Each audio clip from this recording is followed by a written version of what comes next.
নমস্কার বন্ধুরা, আমি অতি সংক্ষেপে এবং দ্রুত এই ভিডিওতে রাজ্য বাজেট 2024 সম্পর্কে আপনাদের সামনে উপস্থাপন করব। রাজ্য বাজেট পেশ করেন মাননীয় অর্থমন্ত্রী চন্দ্রিমা ভট্টাচার্য মহাশয়। তিনি বাজেটের শুরুতে বলেন, বাংলার বেকারত্বের হার জাতীয় হারের থেকে 3% কম। গত অর্থ বছরের তুলনায় রাজস্ব বৃদ্ধি এখনো পর্যন্ত এই বছরে 10% হয়েছে। কোভিড পরবর্তী সময়ে এই যে বৃদ্ধি, সেটা যথেষ্ট উল্লেখযোগ্য ঘটনা এবং কৃতিত্বের বিষয়। বিরোধী নিষ্পত্তি স্কিমের মাধ্যমে 20,738টি কেসের নিষ্পত্তি করে 900 কোটি টাকারও বেশি রাজস্ব আয় করেছে রাজ্য। অর্থাৎ তিনি বিভিন্নভাবে রাজ্য যে তার আয় বাড়াতে সক্ষম হয়েছে এটা তুলে ধরেন। পাশাপাশি তিনি কেন্দ্রীয় বঞ্চনার বিষয়টিও উপস্থাপন করেন তার বাজেট বক্তৃতার মধ্যে। কেন্দ্রের কাছে রাজ্যের বকেয়া প্রাপ্য সেটা বলা হয়েছে 1,18,000 কোটি টাকা। লক্ষ্মীর ভান্ডার প্রকল্পে যে ভাতা 500 টাকা যারা পেতেন সাধারণ মহিলারা, তাদের মাসে ভাতা দ্বিগুণ বেড়ে হলো 1000 টাকা। জনজাতি মহিলাদের যারা 1000 টাকা যথারীতি পেতেন, তাদের দেওয়া হবে এখন থেকে 1200 টাকা এবং এপ্রিল 2024 থেকে এই কিন্তু পরিবর্তিত ভাতাটা তার লাগু হবে এবং তারা হাতে পাবেন মে মাস থেকে। ভোটের মুখে আরো 4% ডিএ ঘোষণা করলো রাজ্য। এর ফলে বহু সরকারি কর্মচারীরা উপকৃত হবেন। কেন্দ্রের সঙ্গে কিন্তু ফারাক তবু 32% থাকবে এবং এই চলতি বছরের মে মাস থেকে নতুন ডিএ কার্যকর হবে।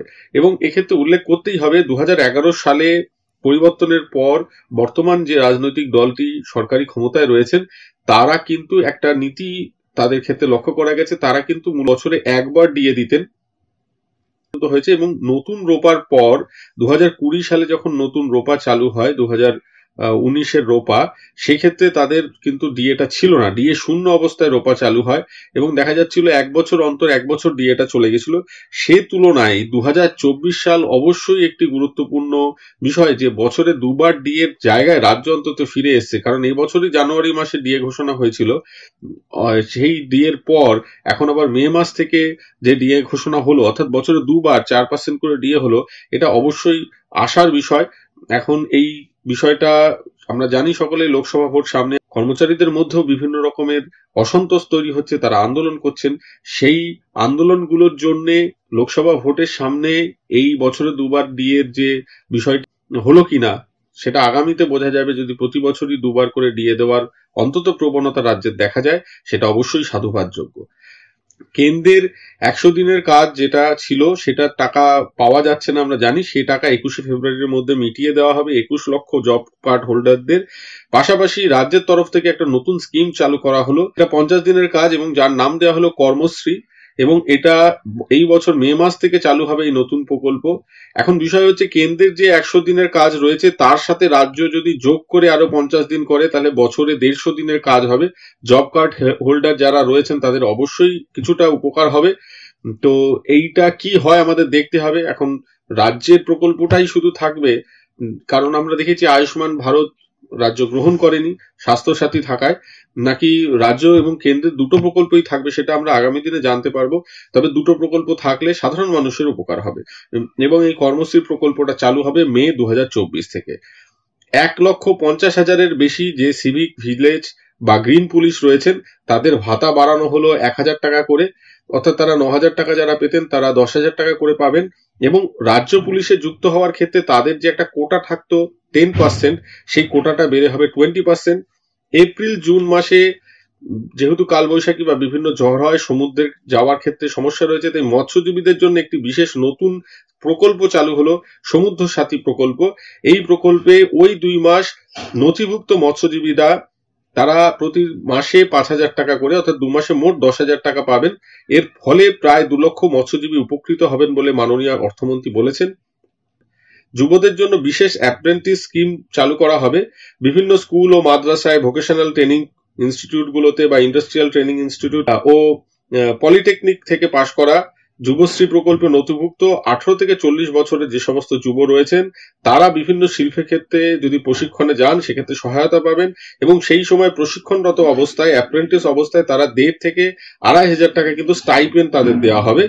এবং মাননীয় অর্থমন্ত্রী বলেছেন, এর ফলে বছরে 1 লক্ষ যুবক যুবতী উপকৃত হবেন। আর্টিসান এবং ওয়েভার ডেথ বেনিফিট স্কিম, 18 থেকে 60 বছর নথিভুক্ত তাঁতির মৃত্যু হলে এককালীন 2 লক্ষ টাকা আর্থিক সহায়তা পাবেন তার ওপর ডিপেন্ডেন্ট পরিবারের সদস্যরা। তরুণের স্বপ্ন প্রকল্প, যেটা এতদিন ক্লাস 12-এ ছেলেরা ট্যাব পেত, 10,000 টাকার একটা তাদের অ্যাকাউন্টে দেওয়া হতো এবং সেটা দিয়ে ট্যাব কিনতে হতো, সেটা কিন্তু এই বছর থেকে একাদশ শ্রেণী থেকেই তারা পাবে এবং একাদশ শ্রেণী থেকে শুরু হবে। দ্বাদশের পরিবর্তে এবার থেকে একাদশ শ্রেণীতে শুরু হবে।